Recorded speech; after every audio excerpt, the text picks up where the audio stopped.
Okay, well the Norton's coming apart. Yeah, it doesn't like keeping its oil on the inside at the moment. Oil feed up to the head is absolutely fine. It prefers to return via an external route rather than an internal one. Now, when I was out on the thing last week, it decided to chuck oil everywhere. You see the staining on the exhaust, and yeah, it made a right mess.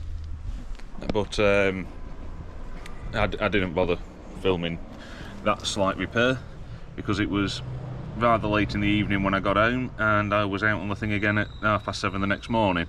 So I just quickly made some gaskets and cobbled it back together. And the main culprits were I don't know if you can see, the rocker top gaskets and the copper washer for the oil feed to the head. So I just annealed the washer, tapped out some new gaskets and popped it back together, which was fine. It sort of steadied the leak down, at least for a day or two, and then it started chucking oil out the back of the cylinder head. It's all oily around here and out of the base gasket and the push rod tubes. It's not so bad on the front. Everything seems reasonable on the front, so I'm sort of wondering if the oil return down the back of the head and the barrel here, if it's maybe blocked somewhere. And of course there's an oil feed to the bore in there as well. Whatever it is, something's not happy. So we've got a top end gasket set for it. Best lift the lid off and have a look inside. Right, I'll get its clothes off and we'll go from there. Rightio, that's all the ancillaries off that we need out of the way. So now we're going to put her on top dead centre. So actually it might already be there. Yeah, both push rods are spinning free. Superb.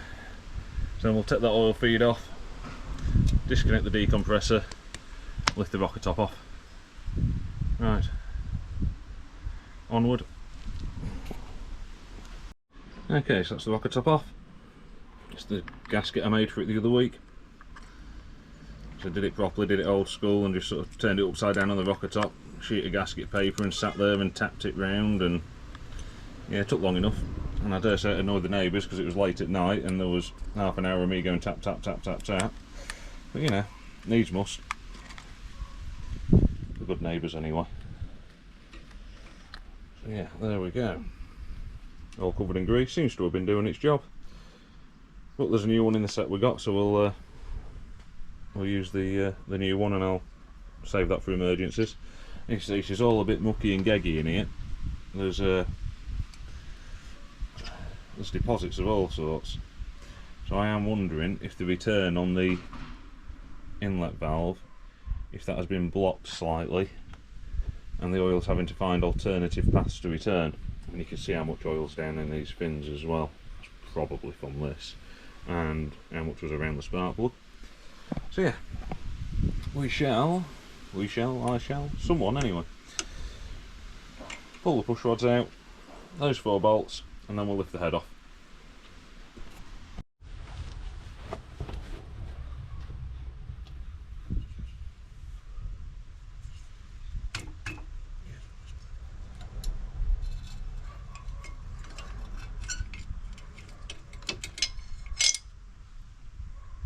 There we go. One cylinder head and push rod tubes.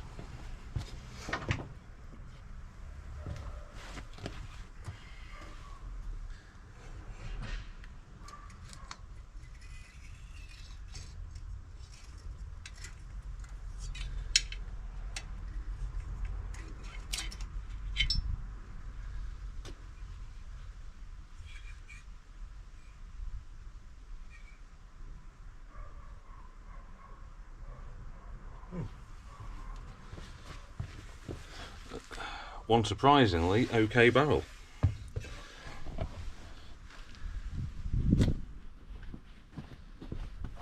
There we have her. You can see she's burning past the rings a little bit, but it's not end of the world.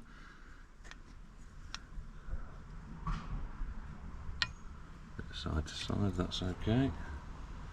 Bit of twist, that's okay. I don't think there's any up and down in that. Let's try it slightly different position. No, that all feels good. What I'll do is I'll rotate the crank a couple of times and just try it in various different spots just to make sure that crank feels okay.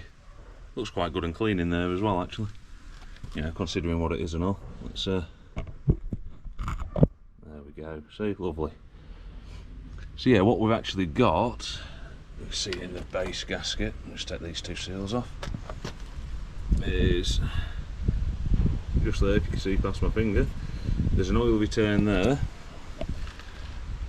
another oil return there, and just there is the oil feed for the back of the bore. Like I said, she seems reasonably oil tight at the front, but at the back here, well, you can see how much oil's kicking about. It is covered. And look at the state of the push rod seals, if I put them in the right spot. Yeah, some monkeys wallowed them things in, haven't they? There's no wonder that was leaking. Right, I'll start cleaning a few things up then. Because of course, you can see just how much muck's in here. So what I might do then is drop the valves out of her, lap them in, generally give the head and the combustion chamber a bit of a clean up. Let's have a quick look. It's not bad in there, that's a bit sooty. I knew it was running a little bit rich, and just the state of that carburettor. So yeah, I'll have a quick look at everything.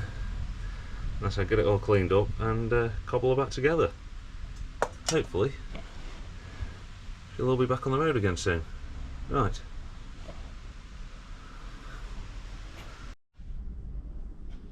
Okay, well it turns out the pushrod tubes are taking some getting out. Well and truly stuck in, probably been in there a long time. Of course they've got a seal for the top of them. Sitting like that, and of course if the seal's swollen up it's going to be stuck. They ain't going to pull out just by wiggling and pulling and whatnot. So this one I've had to drive out. 3/8 extension bar, just the right size, exactly right, fits down the hole lovely, just sits on the top of that, and as long as you're gentle, it doesn't mark anything up.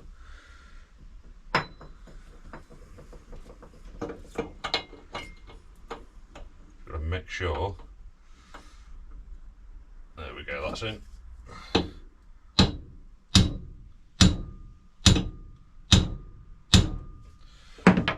You don't need to listen to me doing that for 5 minutes, just good solid hits, nothing too hard. Yeah, if you go at it like an idiot you just destroy your pushrod tube, but it's moving. Alright, I'll get it out and I'll bring you back. There we go. That's both pushrod tubes out, nicely undamaged, should I say, undamaged, oh, I'm talking cobblers. Let's try and get that seal out. You know, I really should have checked the new gasket set first to make sure it had these in. Oh well, it's a bit late now.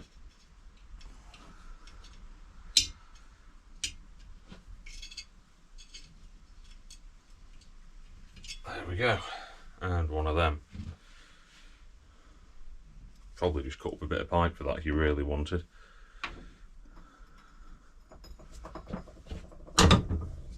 Right, let's pushrod tubes out. We'll drop the valves out next, and then give it a good clean up. Rightio, well, I can't find my spring compressor anywhere, so we're improvising. 6-inch G-clamp, and this is part of a genuine Suzuki puller for, I can't remember what model it's for, but it's doing the job. It's compressing it. I'll turn that, see, nicely compressing the valve, everything's staying true and as it should, and hopefully, yay! See, normally I just shock the valve to pop the collets out, and just as I was about to do it, had this thought that I don't know where the spring compressor's gone. I've not seen the sodding thing in months, and I'm glad I didn't do it and I looked around for that instead. There is every chance, because it was a bit crap, There's every chance last time I used it I had a paddy and put it in the bin. Because it was terrible. It was just cheap, nasty, and used to twist all over the place. But anyway, this seems to be doing the job, so we'll stick with this for now. Rightio. Well, this video is going to be dramatically shorter than I'd anticipated. Turns out she's not going back together today. Both valve guides are absolutely knackered. Let's see. That's the exhaust valve. You can see how much that's wobbling. Yeah, I don't need to mic that stuff up to know it's knackered, do I? Let's say if we pull it out, maybe if I stand at the end you might see it better. Look at that.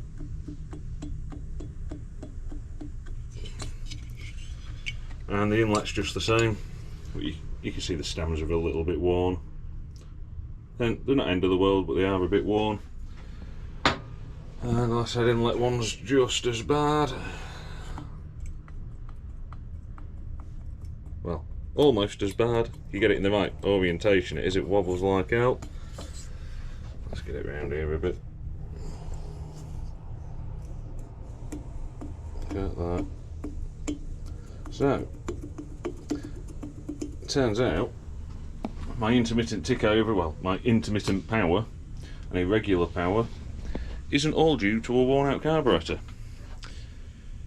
Turns out the valve guides are absolutely knackered as well.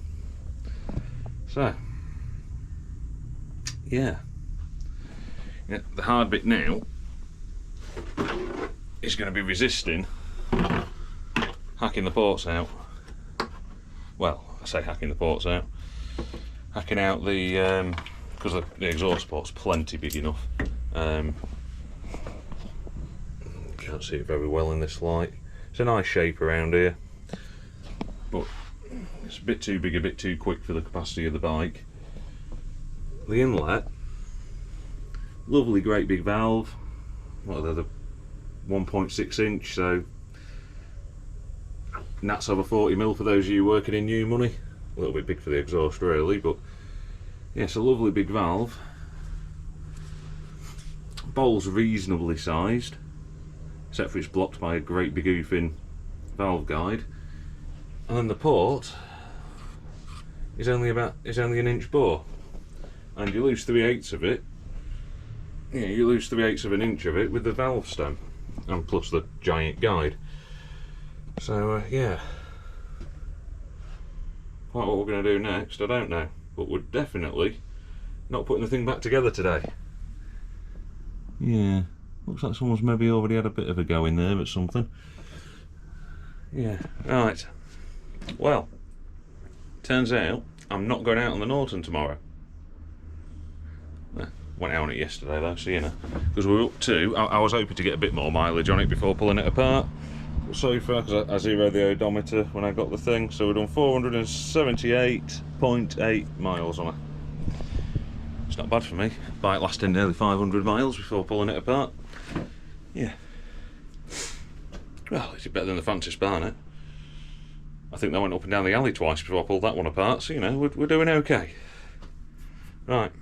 Well, I'll decide what we're doing next, get some bits ordered, and yeah, we'll go from there. Right. Well, thank you very much for watching, and we'll see you in the next one. Ta-da!